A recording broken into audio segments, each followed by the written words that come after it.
Nobody had any idea it was that bad, that sick, and that corrupt. And it seems hard to believe that judges want to try and stop us from looking for corruption, especially when we found hundreds of millions of dollars worth, much more than that, in just a short period of time. And we want to weed out the corruption. And it seems hard to believe that a judge could say, we don't want you to do that.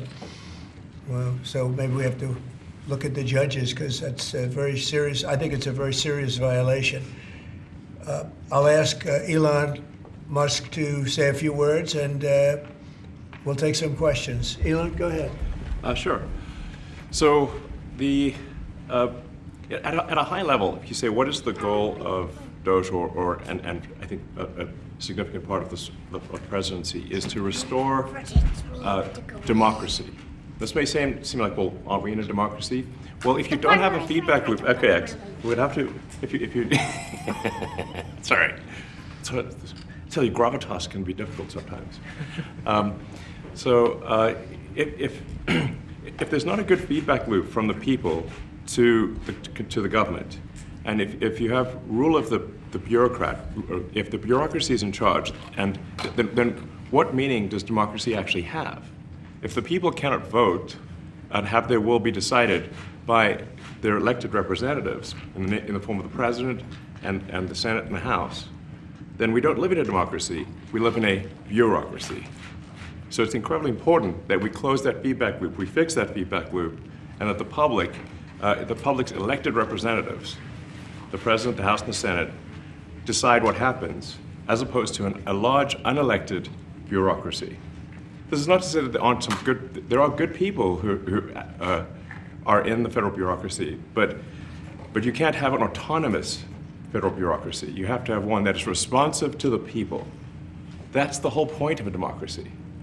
And if you looked at if you looked at the founders today and said, what do you think of the way things have turned out? Well, we have this unelected, fourth unconstitutional branch of government, which is the bureaucracy, which has, in a lot of ways, currently more power than any elected representative. And this is not something that people want, and it does not match the will of the people. So it's just something we've got to fix. And then we've also got to address the deficit. So we've got a $2 trillion deficit, and if we don't do something about this deficit, the country's going bankrupt. I mean, it's really astounding that the interest payments alone on the national debt exceed the Defense Department budget, which is shocking, because we spend a lot of money on defense. But if that just keeps going, we're essentially going to bankrupt the country. So what I really want to say is, like, it's not optional for us to reduce the federal expenses. It's essential. It's essential for America to remain solvent as a country, and it's essential for America to have the resources necessary to provide things to its citizens and not simply be servicing vast amounts of debt. And also, could you mention some of the things that your team has found, some of the crazy numbers, including the woman that walked away with about $30 million, right, etc.? Well, we do find it sort of rather odd that there are quite a few people in the bureaucracy who have ostensibly a salary of a few $100,000, but somehow manage to accrue tens of millions of dollars in net worth while they are in that position, which is, what happened at USAID. We're just curious as to where it came from. Maybe they're very good at investing, in which case we should take their investment advice, perhaps. But there seems to be mysteriously they get wealthy. We don't know why. Where does it come from? And I think the reality is that they're getting wealthy at the taxpayer expense. That's the honest truth of it. So, we're looking at,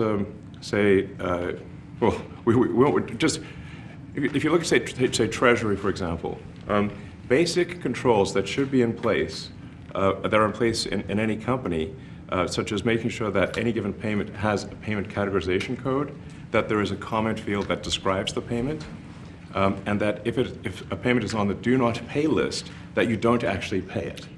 None of those things are true currently. So the reason that departments can't pass audits is because the payments don't have a categorization code. It's like just a massive number of blank checks just flying out the building. So you can't reconcile blank checks. You've got comment fields that are also blank, so you don't know why the payment was made.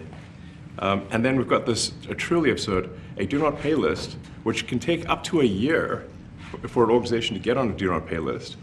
And this, we're talking about terrorist organizations, we're talking about known fraudsters, known aspects of waste, known things that do not match any congressional appropriation, can take up to a year to get on the list, and even once on the list is not used.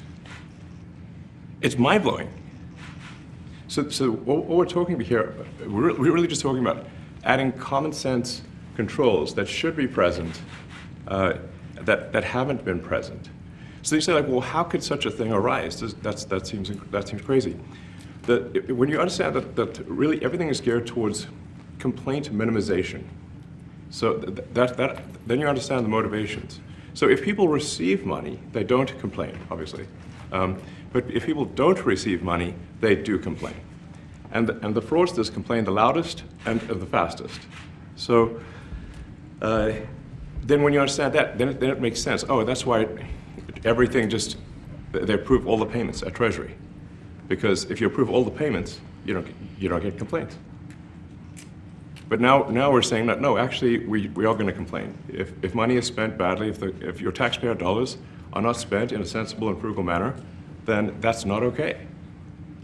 Your tax dollars need to be spent wisely on things that matter to the people.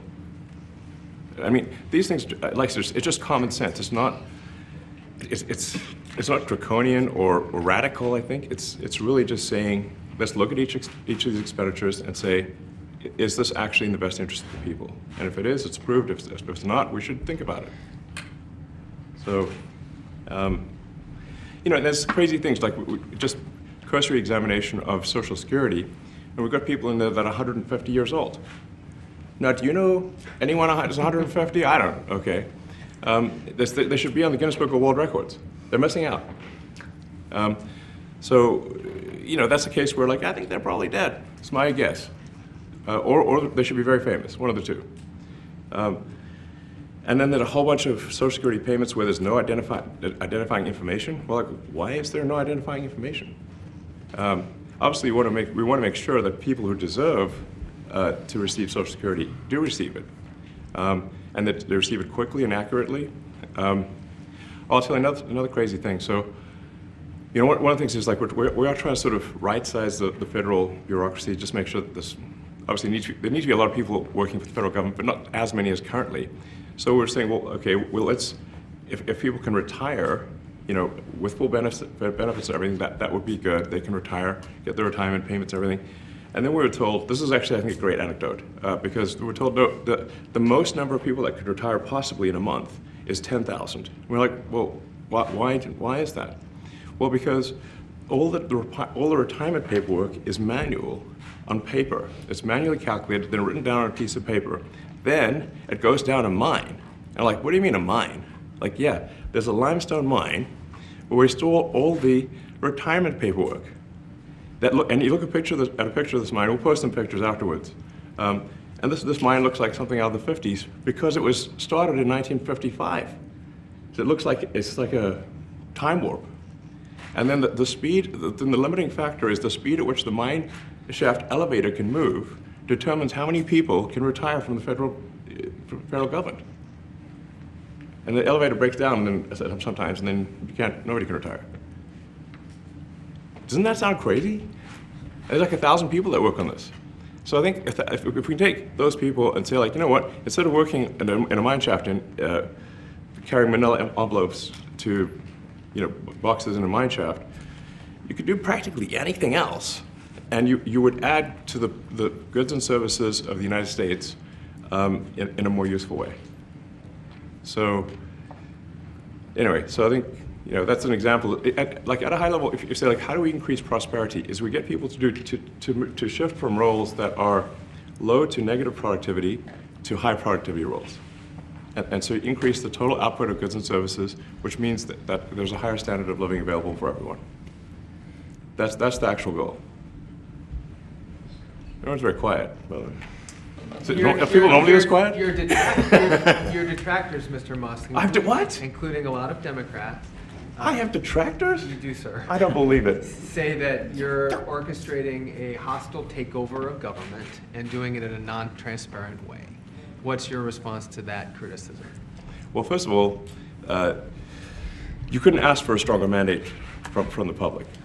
The public voted, we have a majority of the public voting for President Trump. We won the House, we won the Senate. The people voted for major government reform. There should be no doubt about that. That was on the campaign. The president spoke about that at every rally. The people voted for major government reform, and that's what the people are going to get. They're going to get what they voted for. And a lot of times, people that don't get what they voted for, but in this presidency, they are going to get what they voted for. And that's what democracy is all about. Mr. Musk, the White House says that you will identify and excuse yourself from any conflicts of interest that you may have. Does that mean that you are in effect policing yourself? What are the checks and balances that are in place to ensure that there is accountability and transparency? Well, we actually are trying to be as transparent as possible. In fact, we post our actions to the DOGE handle on X and to the DOGE website. So all of our actions are maximally transparent. In fact, I don't think there's been, I don't know of a case where an organization has been more transparent than the DOGE organization. So, and the kind of things we're doing are, I think, very, very simple and basic. They're not, what I mentioned, for example, about Treasury, just making sure that payments that go out, taxpayer money that goes out, is categorized correctly, that the payment is explained, that organizations on the do not pay list, which takes a lot to get there, that actually are not paid, which currently they are paid. These are not individual judgment decisions. These are about simply having sensible checks and balances in the system itself to ensure that taxpayer money is spent well. So it's got nothing to do with, like, say, a contract with some company of mine at all. But if there is a conflict of interest when it comes to you yourself, for instance, you've received billions of dollars in federal contracts when it comes to the Pentagon, for instance, which the president, I know, has directed you to look into. Yeah. Are you policing yourself in that? Is there any sort of accountability check and balance in place that would provide any transparency for the American people? Well, all of our actions are fully public. So if you see anything, you say, like, wait a second, hey, Elon, that seems like maybe that's, there's a conflict there. It's not like people are going to be shy about saying that. They'll say it immediately. Including you yourself. Yes, but transparency is what builds trust, not simply somebody asserting trust. So not somebody saying they're trustworthy, but transparency, so you can see everything that's going on. And then you can see, am I doing something that benefits one of my companies or not? It's totally obvious. And if we thought that, we would not let him do that segment or look in that area if we thought there was a lack of transparency or a conflict of interest. And we watch that also. He's a big businessman. He's a successful guy. That's why we want him doing this. We don't want an unsuccessful guy doing this. Now, one thing also that Elon hasn't really mentioned are the groups of people that are getting some of these payments. They're ridiculous. And we're talking about billions of dollars that we've already found. We found fraud and abuse. I would say those two words as opposed to the third word that I usually use, but in this case, fraud and abuse. It's abusive because most of these things are virtually made up, or certainly money shouldn't be sent to them. And you know what I'm talking about. It's crazy. So, but we're talking about tens of billions of dollars that we've already found.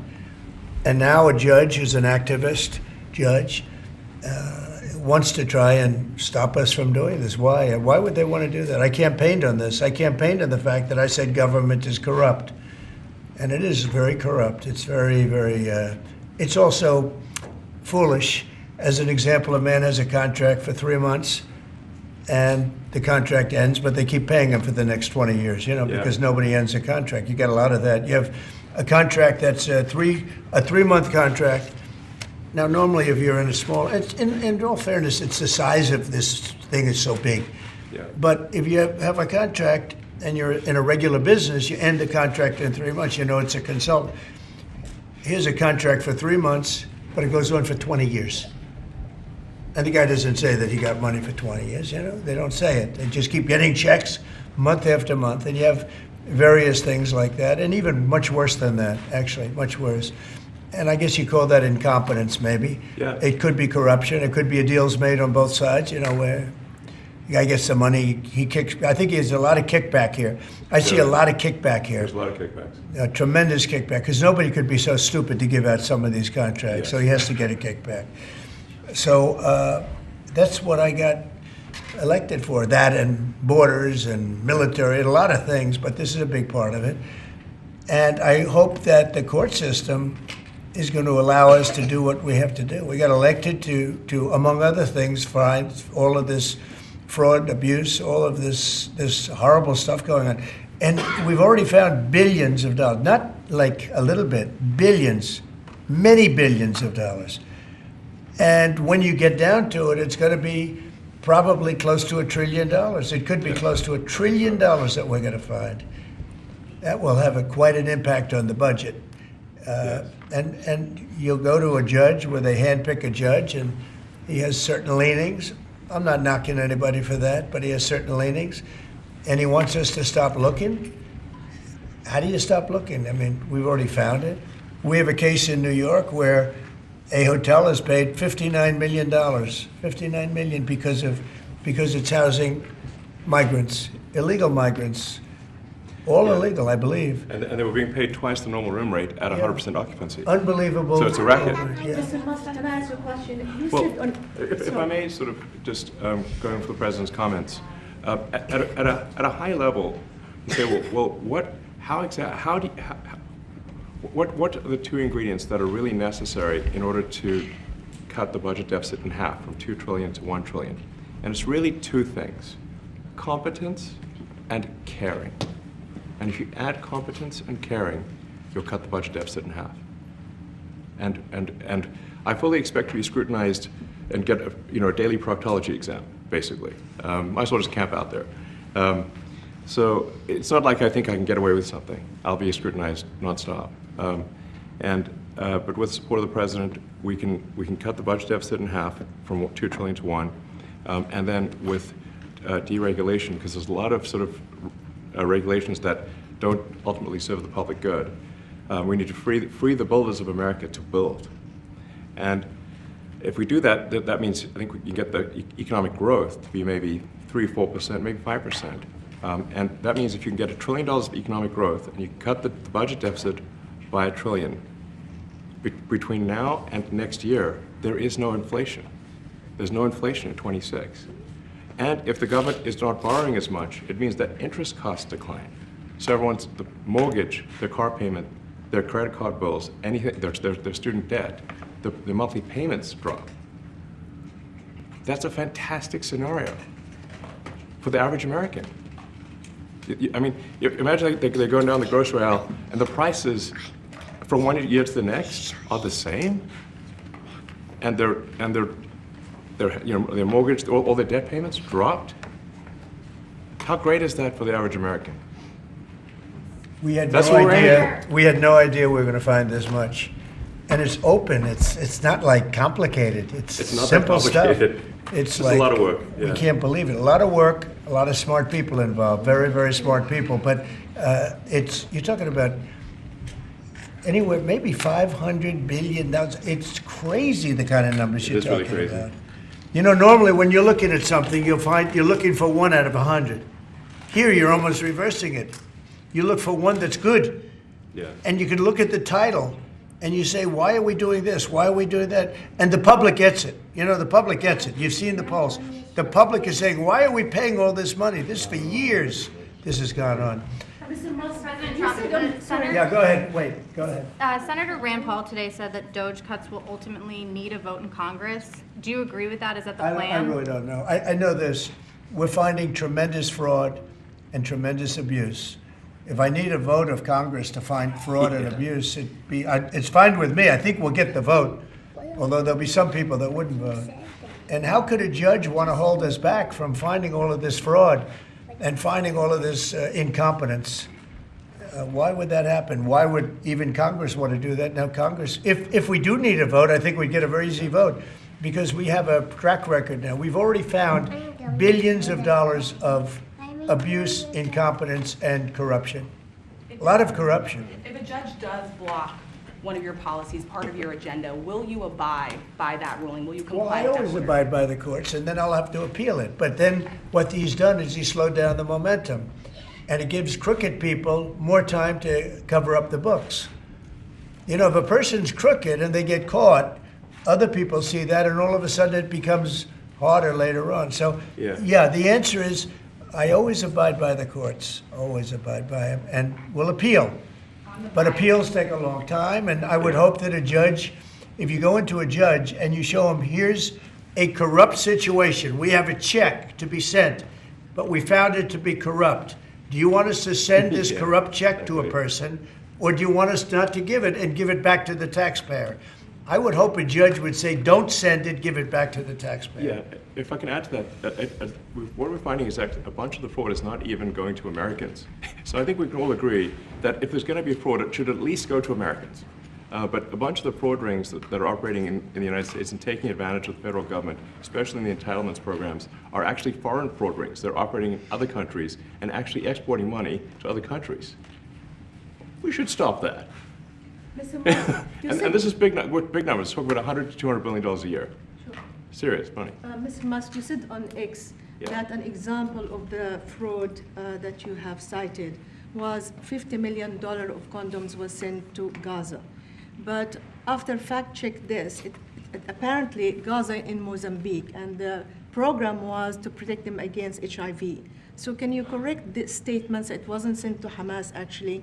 It was sent to Mozambique, which makes sense why condoms was sent there. Yeah. And how can we make sure that all the statements that you said were correct, so we can trust what you say? Well, first of all, some of the things that I say will be incorrect and should be corrected. So nobody's going to bat 1,000. I mean, we will make mistakes, but we'll act quickly to correct any mistakes. I'm not sure we should be sending $50 million worth of condoms to anywhere, frankly. I'm not sure that's something Americans would be really excited about. And that is really an enormous number of condoms, if you think about it. If it went to Mozambique instead of Gaza, I'm like, okay, that's not as bad, but still, why are we doing that? Mr. Musk, can you talk a little bit about how closely you're working with agency heads as you're directing these cuts? Do they have how much input do agency heads have when you're making these decisions? We work closely with the agency heads, there are sort of checks in place. So it's not just us just going in and doing things willy-nilly. It's in partnership with the agency heads, and I check frequently with the president to make sure that this is what the president wants to have happen. So we talk almost every day, and I double check things to make sure, is this something, Mr. President, you want us to do this? Then we'll do it. USAID has been one of your main targets. Are you concerned at all that some of the cuts or that shutting that agency altogether may lead to diseases or other bigger problems starting in other countries that then come to the United States? Yeah, so that's an interesting example. So that's something where we work closely with the State Department and Secretary Rubio. And we have, for example, turned on funding for Ebola prevention and for HIV prevention. You left that, you said? Yes, correct. And we are moving fast, so we will make mistakes, but we'll also fix the mistakes very quickly. Do you see it as a worthy cause, USAID? I think that there are some worthy things, but overall, if you say what was the bang for the buck, I would say it was not very good. And there was far too much of what USAID was doing was influencing elections in ways that I think were dubious and do not stand the light of day. I can just ask a follow-up to the Pentagon contracts. If you have received billions of dollars in contracts from the Pentagon, and the president's directing you to look into the Department of Defense, is that a conflict of interest? Are going to do at the president's request. Does that present a conflict of interest for you? No, because you'd have to look at the individual contract and say, first of all, I'm not the one, filing the contract. It's people at SpaceX or someone who will be putting for the contract. And I'd like to say, if you see any contract where where it was awarded to SpaceX and it wasn't by far the best value for money for the taxpayer, let me know, because every one of them was. The president said the other day that you might look at treasuries. Could you explain that a little bit? What kind of fraud and that question goes to both of you, what kind of fraud are you expecting to see or do you see right now in U.S. treasuries? Yeah, I think you mean the Treasury Department as opposed to Treasury bills, or. You also referenced treasuries on Air Force One the other night. Go ahead. Well, as I mentioned earlier, really the first order of business is to make sure we're actually collecting. Sorry for this. I thought my son might enjoy this, but he's sticking his fingers in my ears and stuff. So it's a bit hard to hear sometimes. Hey, stop that.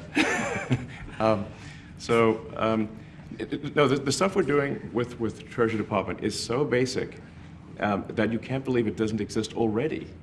So for example, like I mentioned, just making sure that when a payment goes out, it has to have a payment categorization code. It's like, what type of payment is this? You can't just leave the field blank. Currently, many payments, the field is left blank. And you have to describe what's the payment for, some basic rationalization. That also is left blank. So this is why, the Pentagon, when's the last time the Pentagon passed an audit? I mean, a decade ago, maybe? Ever? Really? And we want to just, in order to actually pass audits, you have to have financial information that allows you to trace the payments. And once in a while, the Treasury has to pause payments if it thinks the payment is going to a fraudulent organization. If a company or an organization is on a do not pay list, we should not pay it. I'm sure you would agree. Like, if it's quite hard to get on that payment, the do not pay list, it means that this is someone that is just, it's like dead people, terrorists, known fraudsters, that kind of thing. We should not pay them. But currently we do, which is crazy. We should stop that. Many transactions. And by the way, hundreds, thousands of transactions like that. We have a big team. And for the sake of the country, I hope that the person that's in charge and the other people that report to me that are in charge are allowed to do the right thing, namely make sure everything's honest, legitimate, and competent. But we're looking at just, when you look at USAID, that's one. We're going to look at the military. We're going to look at education. They're much bigger areas. But the USAID is really corrupt. I'll tell you, it's corrupt. It's incompetent, and it's really corrupt. And I can't imagine a judge saying, well, it may be corrupt, but you don't have the right. You got elected to look over the country and to, as we say, make America great again, but you don't have the right to go and look and see whether or not things are right that they're paying or that things are honest that they're paying. And nobody can even believe this. Other people, law professors, they've been saying, how can you take that person's right away? You're supposed to be running the country, but we're not allowed to look at who they're paying it to and what they're paying. We have massive amounts of fraud that we caught. I think we probably caught way over a lot of billions of dollars already in, 2 weeks? Yes. And it's going to go to numbers that you're not going to believe. And much, as I said, much is incompetence and much is dishonesty. We have to catch it. And the only way we're going to catch it is to look for it. And if a judge is going to say you're not allowed to look for it, that's pretty sad for our country. I don't understand how it could even work. On the buyout program, can you personally guarantee that? Which one? The buyout program, the operative federal workers.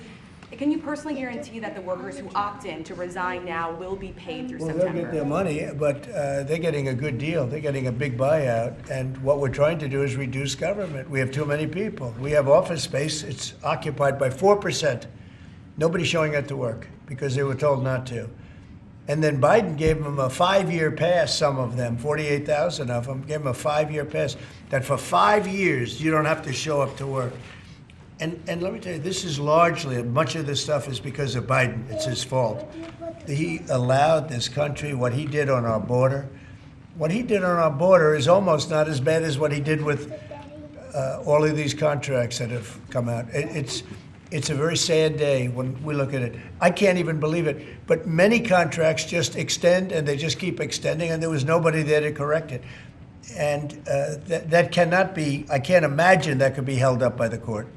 Any court that would say that the president or his representatives, like Secretary of the Treasury, Secretary of State, whatever, doesn't have the right to go over their books and make sure everything's honest, mean, how can you have a country? You can't have anything that way. You can't have a business that way. You can't have a country that way. Hey, thank you very much, everybody. Thank you. Thank you, press. Thank you, press. Head it out. Coming back tonight. Mark Vogel will be at the White House tonight at about 10 o'clock. If you want to come over, you can say hello to him. all Did you right? guys get anything in return? Not much. No, they were very nice. We were treated very nicely by Russia, actually. I hope that's the beginning of a relationship where we can end that war and millions of people can stop being killed. They've lost millions of people. They lost, in terms of soldiers, probably 1.5 million soldiers in a short period of time. We got to stop that war. And I'm interested primarily from the standpoint of death. We're losing all those soldiers. And they're not American soldiers, they're Ukrainian and Russian soldiers. But you're probably talking about 1.5 million. I think we got to bring that one to an end. Okay? Thank you. Thank you very much. Thank you, we're moving.